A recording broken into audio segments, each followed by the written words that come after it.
Welcome to the Divorce Allies podcast, a podcast and video series where we dive into the complexities of the divorce mediation and litigation processes with a team of financial professionals, mortgage professionals, parenting, and relationship coaches. I'm Anna. I'm the content and client manager of this Divorce Allies process, and I am here with Kristen, who is our parenting coach. Kristen, do you want to give a quick introduction to yourself? Hi, yes, I'm Kristen Terry. As Anna mentioned, I'm a certified divorce coach, but specialize in parenting through divorce. Parenting at the best of times can be difficult. Parenting through divorce can be even more challenging. So I work with my clients on navigating that relationship with their children, navigating the transitions, and just assisting their children through the whole process. Yeah, and you do such an incredible job communicating with parents of all aspects, whether they're expectant parents that are also getting a divorce, all the way to parents that have children outside of the house. And I think that's really why we wanted to focus on this topic today, is we get a lot of questions on how do children process this divorce process? So could you walk us through the different developmental stages and how they process divorce differently? Yes, of course. It is. I think we all understand that each developmental phase, children only have so much understanding. And so we do need to approach each phase differently. For example, I'll start from the beginning. So with our infancy phase, children from about 0 to 2 years old, of course, they have no concept of what divorce is. They don't understand it at all. But what is really important and what they will understand is the disruption in their routines, uh, the remove like the attachment figures that they have in their life can lead to increased fussiness, clinginess, or regression in developmental milestones. So it may not be as obvious, but your child may still all of a sudden be more clingy or be more fussy or be more teary because in that infancy phase, the little ones really need that secure attachment, and that is the stage of their life where they are forming their attachment styles, which can develop so much further into our lives as well. I'm not sure if you understand the attachment styles and Yeah. how it goes into our personal romantic relationships, our friendships throughout. So this is quite a critical stage. And often Mhm. parents think, oh, getting divorced with a baby it's not probably not the worst developmental phase, but there is still long-term effects that can happen. So really to try and make sure that their primary caregiver is still very present. And we try and disrupt that routine as little as possible in the infant's phase, because we don't want to see their emotional and their social aspects and their social development skills hindered by the divorce process. Then we go to our early childhood phase, which is between 3 to 5 years old. So preschoolers may struggle to comprehend the concept of divorce, but can still experience the emotional distress. So they might show signs of fear of abandonment. The separation anxiety may arise, which can also lead to clinginess. It can be temper tantrums or regression in behavior again. Often what you could see is a child that was maybe perfectly potty trained.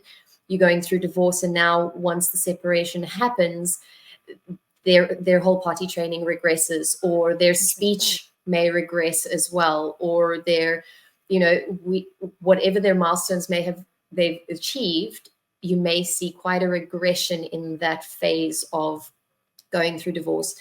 Something that you see a lot in preschoolers is they may blame themselves, Hmm. because at this point they don't understand that it's not about them. So in this age, they may think, well, mommy and daddy might be angry with me, or maybe I overheard them fighting about, you never pick him up in time. And then they might blame themselves, and they are going to take on that guilt themselves and feel sadness and confusion throughout that phase. So as you can see already, it's very different how they process the concept of divorce, but it all could have quite long-term effects on the children's development if the Yeah. parents don't understand it, if it's not managed properly, or if you're not trying to do your absolute best to kind of communicate with them properly and obviously age appropriately as well. Then we have our middle childhood age group, which is around 6 to 12 years old. They already understand emotions a little bit better, but they will struggle with intense emotions at this age and conflicting loyalties. So here you start seeing they already have Yeah. developed their relationships with the parents. And if the parents are in a high conflict situation, or there's a lot of conflict that the children are experiencing, they are going to start, you know, feeling like they need to choose a side, and they're going to feel that a constant tear within their own kind of being of they don't know which way to go because they feel they need to choose a side. They may experience academic difficulties. This is quite a good place to look for children of middle school age 6 to 12. Right. And not only in their grades decreasing, but sometimes if your child's grades all of a sudden are increasing, parents are going to think, oh, that's great. But that's not necessarily great because they're pouring everything. There's so much conflict at home or disruption at home that now the only place they feel safe is to focus solely on school. And then their social development might be affected by that. So they may experience social withdrawal, behavioral problems due to the stress and due to the emotional turmoil that they may be feeling. And feelings of anger then start showing up in this age group. They could be angry with the parents, they could be resentful towards the parents, or sadness may surface and as they struggle to kind of grasp the fact of this family unit loss as well. Yeah. Then we move on to the adolescence phase. So this is 13 and up. They, of course, have a bigger understanding of what divorce is, and you can communicate a little Sure. bit more with them during this phase. So often parents think, okay, they'll understand it a bit better. But at this age, they may have heightened emotional volatility. They might go more into a rebellion or withdrawal as they navigate their own identity. So this is where our children are really shaping their own identity in the world and out in the open space. And now with this family unit that's divided, they might struggle with where do they fit in the world? How do they identify in the world now that their family is separated? They might also experience people teasing them a bit more or bullying at school. And they also might struggle with their independence. At this phase in their lives, they understand what divorce is and they understand what the loss is a little bit more. So what adolescents generally start feeling is betrayal. They feel Okay. betrayed by the parents. They feel distrust because they've lived a longer life with the family unit. So now everything that they know, they feel they can't trust anything at this point. So there's going to be a lot of distrust in their emotions at that point in their lives. They're going to have insecurity in relationships affecting their self-esteem and their future romantic relationships. Especially in this age group, we might see that, they might be fearful. It's the age where you are starting to date, but they might express fear surrounding this because they've seen the turmoil that it can cause. And then it doesn't really stop there. I also have clients and, going through divorce and you've got adult children, we kind of think, okay, cool, they're going to be absolutely fine. But often it may not be as intense, but they may also struggle with the loyalties and be caught in the middle of this conflict. So even though they may understand it a little bit better, there's still effects that it could still affect your adult children. It could still affect them in that sense of they feel caught in the middle now, especially because parents tend to think, oh, they get it. So I can say whatever I want in front of them, or I can use them more as my support.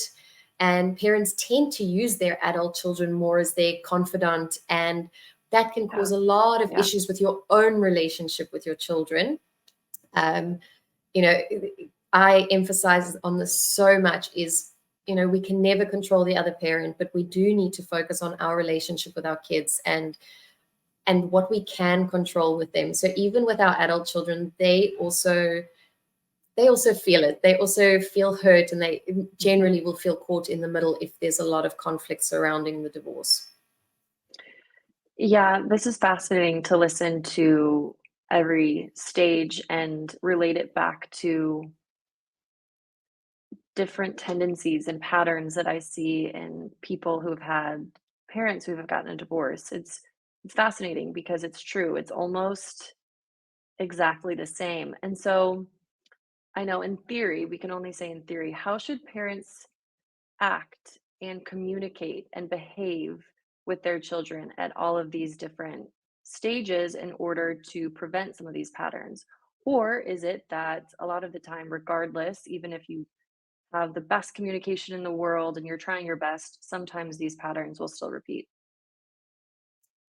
We can't prevent everything. Yeah, Something I like to usually say is we can never protect our children from all the troubles and the worries that they're going to have and the pain that they're going to have in their lives. As much as parents, we want to protect them from everything. But there is also a lot of circumstances that we will not be able to support them through, and our children do need to go through it themselves. But divorce is not one of them. Even if you do have good communication skills, I think making sure that your children understand that there's a safe space. And I try and focus on my clients a lot. Of course, the self-care for them is the most important. In the beginning phases, if you are not yourself managing the emotions well, you probably are not going to be at the capacity to be able to support your children through it.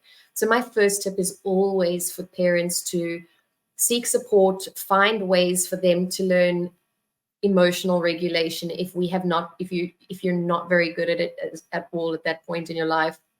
um, Learning ways to manage your anger, healthy ways to express your anger, healthy ways to let go of that bitterness. I think something that we forget often is bitterness can be quite a long lasting emotion. There's that tiny bit of resentment. You say, yeah, I forgive my ex. Yeah, but there can be that subtle bitterness that comes through in your children. It's not necessarily, you could be communicating to your children verbally what you want to say, but your body language and your facial expressions will say it all. You could say, oh yeah, dad's great. Our children particularly read more into our body language than what we're actually they're saying. So sponges. Yeah.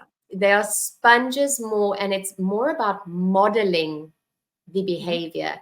Hmm. And it's tough. It's tough at the best of times to try and model it when you're feeling all this turmoil inside. And that's why I try and emphasize on sorting yourself out first, and then you can start communicating with your children. Different ages need different communication. For example, in the infancy phase, you're not really going to be able to explain to them. Maybe a 2-year-old, you could probably say, mommy and daddy love each other and we love you. But for now, we're better as friends living in separate homes. So language that's age appropriate. For your teenage kids, your children don't need to know whether your husband or your wife has had an affair. They don't need to know these details, because what children do deserve is to still have their parents and see their parents as their parents. They still deserve to have that relationship with mom and their relationship with dad. And ultimately, if you are the parent that is constantly belittling your ex-spouse in front of your kids, our children are going to grow up to be adults and they are going to form their own opinion. And if you are the one that has been doing the bad mouthing, even though you think it is harmless, and you're trying to maybe manipulate their opinion of the other spouse, or you want them to know the truth, they deserve to know the truth. They don't need to know the truth. They don't need to know all the nitty gritty details. All they need to know is that you're there that they have two loving parents, particularly if there are two loving parents, two willing parents that are wanting to continue to be in the children's lives.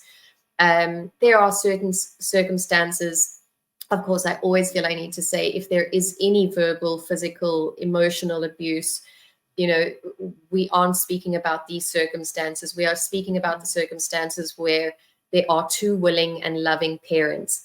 And it's hard for the parents to let go of that 50% time. But if there is a loving and willing parent, we need to allow the children or the child that relationship. I think I posted about this a while ago, is don't let how you divorce be how your children remember their childhood. It's not divorce that is the problem. It's how we divorce. It's the conflict around divorce.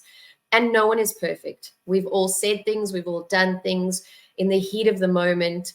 But what I generally recommend to my clients is being honest. I spoke to one of our other allies, Victoria. She had a client she's got a parent who's not very consistent in pickup times, drop-off times, and she felt like she had to start making lies and protecting the kids and saying, well, oh, I'm sure he's working, or I'm sure she's, I'm sure he's busy, I'm sure there's a good reason. And even though we mean well in these situations, we actually are lying to our children, and we are affecting our own relationship with our children. So if you don't know, I think age appropriately, you can say, I don't know where dad is, but you can be honest with your children, because what our children need is that they need one safe, stable parent, one consistent parent, and a parent that is honest with them. Of course, yet again, age appropriately, but, Sure. They don't need us lying to them. And if you don't know the answers, it's perfectly okay to say, look, honey, I don't know, but how about you and I build a puzzle right now? Or how about you and I go for a walk and let's talk about how it makes you feel? Or something that came up yesterday in the call as well, which was really amazing, is recognizing girls and boys differently going through divorce. Because often I find with my clients, and even with my kids, girls are happy. Girls are so happy to sit and actually communicate over a cup of tea, or let's make some cake. And, we can communicate like that. But little boys, and generally boys, close up when they are cornered in, hey, how are you feeling about the divorce? What are your emotions feeling like? So my tip there is generally get them moving, go for a walk, go play some pool.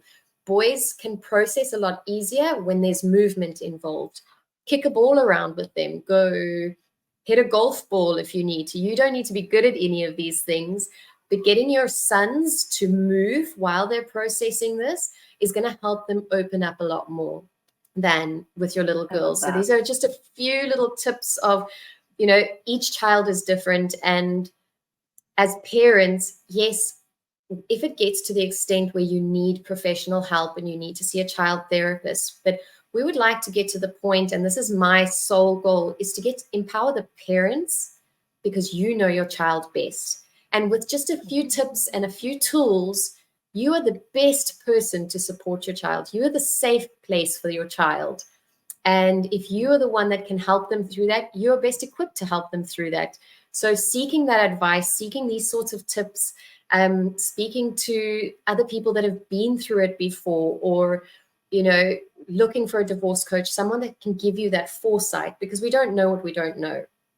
And if you can get that foresight of how someone else may have dealt with it, or or tips that they've found worked for them, and it's trial and error, because no two kids are the same, even from ages to gender to personalities to home structures. It's all different. So a therapist has got to kind of find that foundation first, whereas you already have that foundation and that understanding of your children. So it's just finding those little ways and those little loopholes to start trying to communicate with them. Of course, communication is important. I think, going back to your whole question, I can ramble on for ages about this all, but routine routine is really important, particularly below the 6-year age, the infancy and the preschooler age. Routine and structure is so important for kids. If you've got a willing co-parent, try and get the same routine. If it's dinner, bath, bed, reading a book, try and do that at both homes. If it's Mm. homework time at a specific time, try and do that at both homes. I get that, but no two parents are going to parent exactly the same. But remembering that your kids are half you and half dad, or half mom, half dad. So they're going to resonate either way with mom and dad. And we may not see it, or as a mother, you may not agree with the way that dad is parenting, but it doesn't have to be perfect.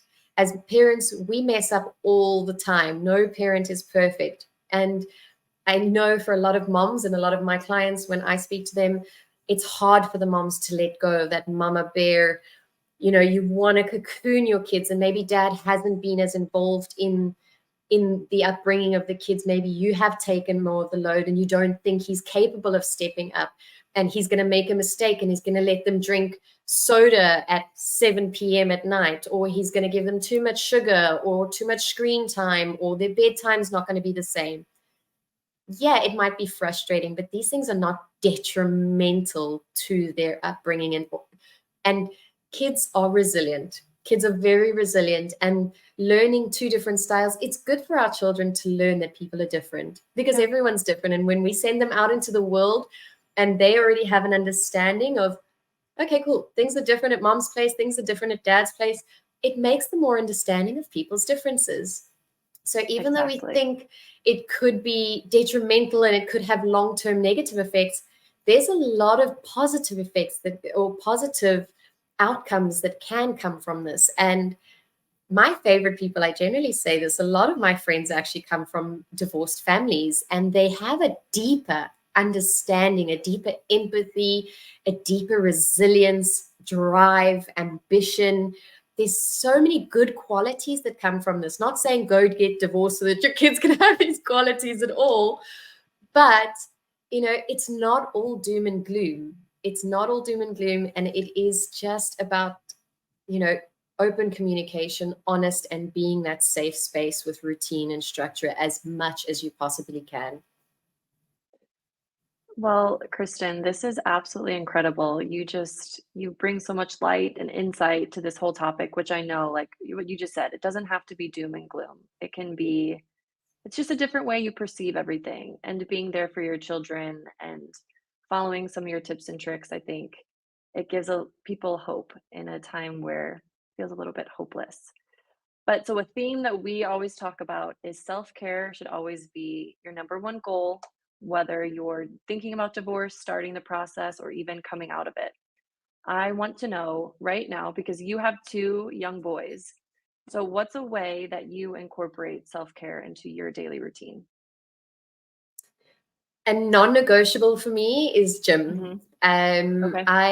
I love going to the gym and working out. I go about 4 times a week, and we are aware I'm also a meditation teacher, and we Yep. could go into this so much more as well. But meditation isn't necessarily just sitting zen in lotus position with some mudra at all. Meditation, the actual definition of meditation is focusing the mind on a thought, object, or activity. So we also have different learning styles in our brain. So just like Mhm. not everyone enjoys running, and not everyone's going to enjoy going to the gym, or not everyone's going to enjoy cycling or swimming or boxing, um, our mind is the same thing. We're either a auditory learner, a kinesthetic learner, or a visual learner. Mhm. So finding an outlet for you, I'm sure you've heard of the runner's high. So that in Mhm. itself is a meditation, because what is a runner doing? They're focusing on one thing at that time, is their breath and their step, their breath and their step, their breath and their step. So it's more about clearing your mind. So when I go to the gym, every rep, I'm solely focused, and each breath, I'm so in it, and it really helps me clear my mind. So that is my one thing. Of course, I meditate as much as I can. It's not always possible being a single mama to two boys, but my son Axel, at 6 years old, he a little while back actually called me. He says, "Mommy, can I guide you through a meditation?" And he sat down and he sat with his eyes closed. He guided me through a meditation purely by simple things like saying, "Mommy, think, what is your favorite movie?" and think about a happy thought and think about your favorite place. And he knows to take deep breaths. So he's quite an emotional child, and I've been working with him for quite a long time on that emotional regulation. So our Mhm. children, yet again, modeling it for our children, modeling that behavior. I often say to my clients, if you're sad, cry. My kids have seen me cry, and they will come and Yeah. comfort me because that's what I do for them when they cry. And I'll just say, I'm just a little bit sad right now, but mommy will be okay. And thank you for showing mommy love. And thank you for Mhm. showing mommy care in this moment. If I'm angry, I, you know, if I shout at them, I'll go back to them and I'll say, oh, I was really angry then. I was really frustrated because I had to ask you guys 5 times to come up to bath time. And maybe mommy should not have shouted at you so much. I will work on that. But maybe it would be nice if you could work on listening to mommy. Maybe the first time, if you don't hear me the first time, maybe the Mhm. second time. So we don't need, none of us liked it when mommy shouted, right? I didn't like feeling that either. And maybe this is a teamwork. So always incorporating your kids, that a family is a team. It takes a Yeah. team to build a Yeah. family. And then my last thing is I'm really blessed to live in Cape Town with beautiful beaches. And I try and do once a week, I try and do a walking meditation. So it's an old Buddhist Mhm. practice. And I walk for about an hour. I'll set my timer, I'll put my phone on silent, and I'll set my timer for about 30 minutes. And I just walk in one direction. It's a fantastic practice for anyone struggling with anxiety, even depression as well. But making sure that your feet are in the sand. Mhm. And in this practice, it allows you to focus a little bit on your senses. So, focusing on what you can see, feel, hear, touch, and smell. It allows a little bit of wiggle room. So, it's not an intense meditation where you're solely focusing on your breath. I know a lot of people that start meditation, they struggle with focusing just on their breath. So this is a great practice to, your thoughts are going to wander, but bringing them back to, okay, what can I feel, see, hear, and taste? Can I feel the sand and how cold is the water? Can I smell the ocean air? Can I hear the seagulls? Can I taste the saltiness on my lips? Can I, you know, so bringing yourself back to your senses, and nature is a wonderful thing. So those 3 things: meditation, walking out in nature, and working out physically are my self-care practices, my go-to practices that I definitely need to get away and remove myself from the chaos sometimes, because Yeah. I can really feel it when I haven't done something for myself. I'm a lot more inclined to be irritable. My fuse is a lot shorter. I'm a little bit more snappy. I'm a little bit more on edge. And when I get Mhm. to that point, I recognize it and I'm like, okay, right, let me take a step back. What can I go and do for myself today or tomorrow, and set that time aside so that I can come back and fill my cup up, because we can't pour from an empty cup. It's the same analogy as putting your own oxygen mask on the airplane Exactly. so that you can help others. We cannot pour from an empty cup. And the more we fill our own cup up, I love the belief of, if we are feeling joyous, we are so much better in the world if we can share that joy with other people. So it's not selfish. It's not a Not at selfish all. practice Mm-mm. taking that time. We need to be better so that we can share more of that joy.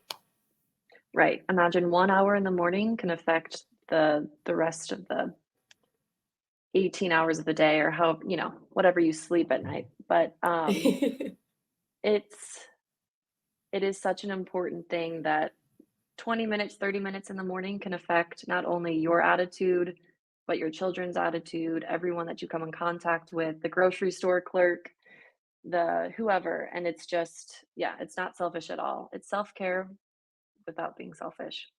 Well, Kristen, this has been wonderful. Thank you so much. For Thanks so anyone much, listening, Anna. you can visit us at thedivorceallies.com. You can find Kristen's information there, get in contact with her separately, or we will be having group workshops very soon. So thank you so much, Ooh, so excited. and hopefully see you soon. Bye bye. Thanks, Anna. Bye.